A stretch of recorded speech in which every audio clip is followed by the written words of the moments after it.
When you look 5 or 10 years down the road, what countries, what cities do you think will be seeing tall building booms in next? Yeah, so we see that there is cities which have an established or evolving finance hub and technology hubs are the cities that we see are attracting the greatest investment in tall buildings, and also those that have maybe some geographic restrictions or constrictions to land. Sydney in Australia is one example of those, where there is a limited pocket of land that's available for CBDs. We're also seeing, though, the influence of planning decisions that are trying to cut down on the urban sprawl that's happening in many cities, and making use of the vertical aspects of the city that are thus far underutilised, and driving the greater I guess utilisation and the density of land. There's also those cities that tall buildings serve to make a statement, to serve as a bit of a beacon on the world stage, maybe in the world economy, to either flag their existing success, but most particularly we're seeing that as cities making a statement about their emergence on the world stage and their establishment in that world economy. So we're seeing tall building development in places like Vietnam, in Indonesia and Jakarta specifically. But I guess that we're also seeing maybe the re-emergence of some markets, particularly in Europe. Russia, for example, there is a number of developments underway. And of course, China. We can't see that abating anytime soon. And I think, as I was saying, often they are seen as being symbols, making statements. All of these developments in China really started in the top tier cities, but we're seeing a lot of that development now that's happening in the tier 2 and tier 3 cities, and you can't help but think that that is very much to be that beacon on the world stage. Since so many of these projects, if not all, are invested in from around the globe, there's a global team of investors, developers, architects. Do you think those second tier cities, third tier cities, the next cities that should be getting these super talls or very tall buildings, is there something that developers should do to abate that pushback that sometimes happens when people say there's money flooding in from abroad and this building doesn't fit our city? Is that a concern?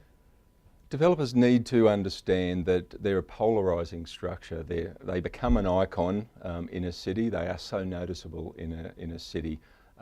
The message needs to be controlled to the greatest extent possible, and we would argue that the tall building represents a great opportunity for a city, and what it offers the local economy most particularly, and particularly in China. In fact, I was speaking to a colleague last night, and we have been appointed to manage Ping An Finance Centre, for example, in Shenzhen.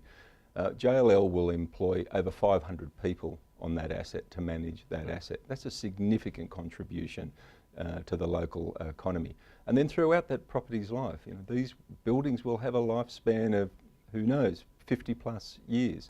There's a great contribution to those local economies over a long period of time. That supply chain, which ultimately, regardless of where the materials are sourced from, ultimately need to be delivered at the local level. And so we would argue that they are rightly making a positive contribution to the cities in which they are developed. But they can be a polarising factor. So we would argue that the messaging starts early, and it's incumbent upon the local government, the investors themselves, to really articulate well what a positive contribution these buildings can make in their local environment. What do global investors look for in a local partner? Yeah, it's interesting. They clearly need financial strength to satisfy their obligations as a partnership for these developments, and hopefully a track record of success within a local market. There needs to be an alignment, a cultural alignment, a corporate alignment, but most particularly in that investment alignment. What are they, as co-investors, trying to receive long-term from this investment they're making?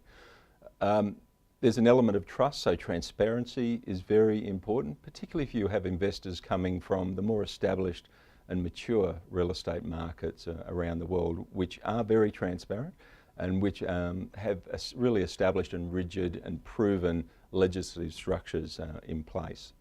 And when there is a lack of transparency in a market, that's when it's all more important for an investor to have a strong local partner, so they can help them wind their way through the legislative nightmare, the planning and approval processes, and the like is really important.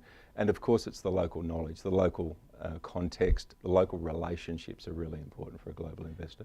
Do you think a global investor, developer has a responsibility to the city that they're building in, or is it really the responsibility is the bottom line? No, I would argue that every investor has a responsibility, whether they are local or whether they are international investors. The most successful of any development, let alone tall building developments, are those that integrate well into their local community and really do give something back to that local community, deliver tangible benefits for that local community. So a successful tall building that can satisfy the needs of the internal community in a property, but at the same time satisfy those local community expectations, and in fact get great engagement. And to the point you raised earlier about negative and positive perceptions of these buildings, to get that story into the local community of the benefits that it will add, not just economic, but the other maybe socio-economic benefits that a tall building may deliver to the local community is really important. So absolutely, there is a responsibility by any investor, let alone local or international.